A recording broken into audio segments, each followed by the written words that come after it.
Today is all about making rubs because I'm going to show you the 4 most requested rubs that I get questions on from my videos.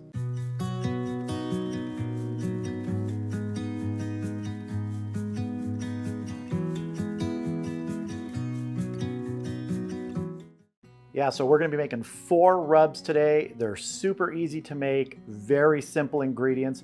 But before we get to that, I want to give a shout out to Lucian. It is his birthday coming up. He and his son are viewers of mine, and I just want to wish you a happy birthday. Now, the first rub I'm going to do today is one that I've gotten probably the most questions and comments on as to, is this really good? Yes, it is, especially on beef and pork. I love this on big old hunks of beef like brisket. This is my coffee cocoa rub. Now we're going to start with 1 cup of brown sugar. To this, I'm going to add a 1/4 cup of ground coffee. Now I use some dark roast coffee beans and ground those up.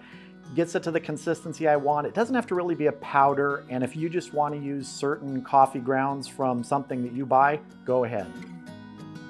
Next, a 1/4 cup of cocoa powder. Now this is an unsweetened baking cocoa powder. And because I like to use this on big hunks of meat, like I said, we're going heavy with the salt and pepper. We're doing 3 tablespoons of kosher salt and 3 tablespoons of a coarsely ground black pepper. We're also going to do a tablespoon of a smoked paprika and a tablespoon of chili powder. I'm using a dark chili powder. This is a blend of different California chilies.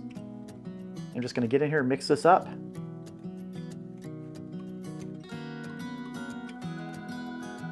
And if you have any big hunks of brown sugar that clump together, go ahead and break those up. You'll get some of those, but don't worry too much about it. And again, this amount is perfect for, a couple big pork butts, a really big brisket or 2. Go ahead and put my lid on and give this a shake.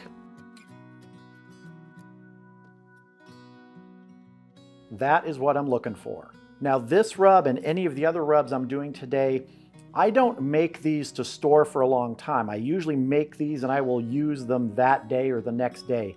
If you put this in, say, a sealed container, I would say these would last for, anywhere from a week to a month, but preferably make these right when you're going to use them. They're fresher, they just taste better.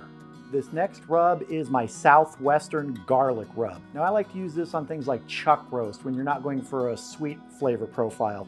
Maybe you're going to use this to pull and use in tacos or taquitos or something like that. Really good flavor with this. So we're going to start with a tablespoon of granulated garlic, 2 teaspoons of kosher salt, a tablespoon of a coarsely ground black pepper, a tablespoon of smoked paprika, 1 teaspoon of cumin, and 1 teaspoon of chili powder. Once again, I'm using a dark chili powder. It's a California blend. Really, you can use any chili powder you want here. And let's mix this up again. Pop our lid on. Give it a shake. It's that easy. Southwestern garlic rub. All right, this next rub is one of my favorite rubs to do for ribs. This is my tropical rib rub.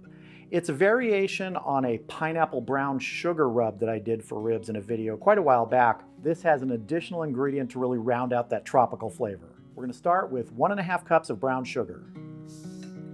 Yeah, this is a sweet rub. I really like sweet rubs. Next, we're going to add some ground up, pulverized, freeze-dried pineapple.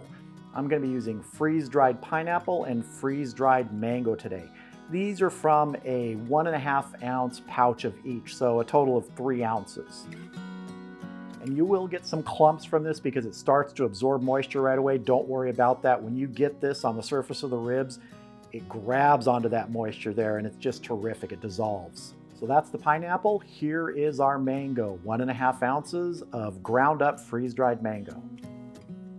And when you grind this stuff up, it becomes like a vapor as you open up the grinder. It just goes everywhere, but it smells terrific. We're going to add a teaspoon of kosher salt and a ½ teaspoon of cayenne pepper. Just a little bit of heat to work its way into that sweetness.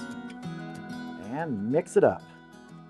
You'll start to feel those freeze-dried ingredients that are pulverized grab onto the brown sugar because there's some moisture there.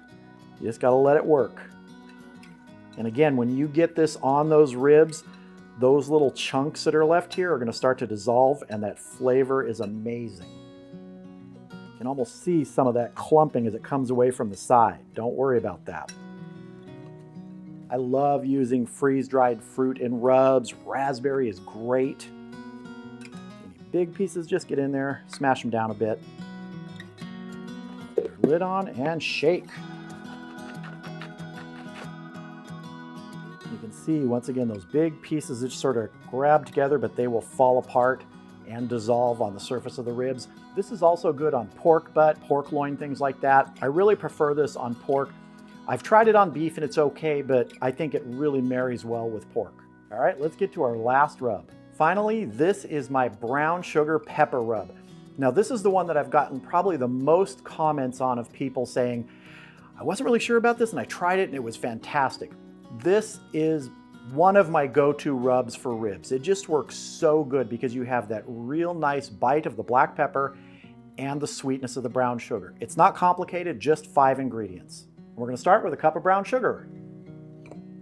Next comes 3 tablespoons of a coarsely ground black pepper, 2 tablespoons of smoked paprika, 1 tablespoon of granulated garlic, and 1 teaspoon of kosher salt. And we mix. This is also good on pork loins, pork butt, but really honestly, I love this on ribs. Oh, it's also good on pork belly. If you're going to smoke some pork belly, this is fantastic on it. And again, any clumps, you can break them, but don't worry too much about them. Brown sugar doesn't always cooperate. Get our lid on and shake.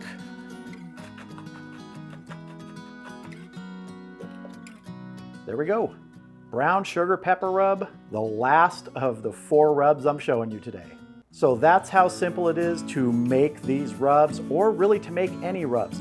And if you decide to try one of these, play around with it, add your own flavors, experiment. That is one of the great things about making your own rubs.